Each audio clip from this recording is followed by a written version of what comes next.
L'Allemagne réunifiée un an après la chute du mur de Berlin. Le symbole de la guerre froide a été construit il y a 60 ans jour pour jour, dans la nuit du 12 au 13 août 1961. Dès la fin de la Seconde Guerre mondiale, les vainqueurs occupent le territoire allemand coupé en 4. Les Occidentaux s'unissent face aux Soviétiques et 2 États voient le jour.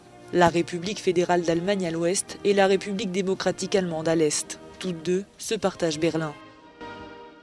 La RDA, sous étroite surveillance de Moscou, arrive au bord de l'effondrement économique et social. Très vite, les Soviétiques font face à l'exode de leur population. Les frontières sont surveillées, mais beaucoup d'Allemands échappent au contrôle en passant par Berlin.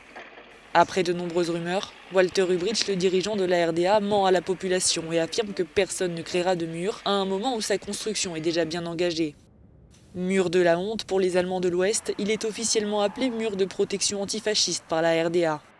Berlin se divise en 2 dès le 13 août, les Allemands de l'Est sont enfermés et des milliers de familles séparées. Loin d'être un simple édifice, c'est un dispositif militaire complexe de 155 km de long. Les gardes avaient ordre de tirer à vue sur quiconque passait la frontière illégalement. Certains habitants tentaient de rejoindre l'Ouest au péril de leur vie. Des évasions spectaculaires rarement récompensées. Ceux qui n'étaient pas tués étaient emprisonnés par la Stasi, la police politique. Au moins 206 personnes sont mortes à cause du mur.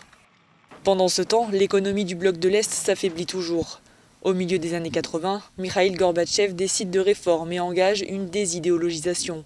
Le rideau de fer entre pays soviétiques et occidentaux se fissure et tout bascule avec les déclarations d'un homme. Günter Schabowski, le porte-parole du Parti socialiste, annonce l'ouverture des frontières.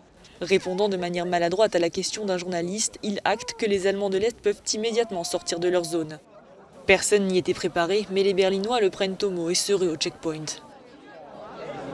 Ce soir-là, le 9 novembre 1989, le mur de la honte devient celui de la liesse populaire et commence à tomber 28 ans après sa construction.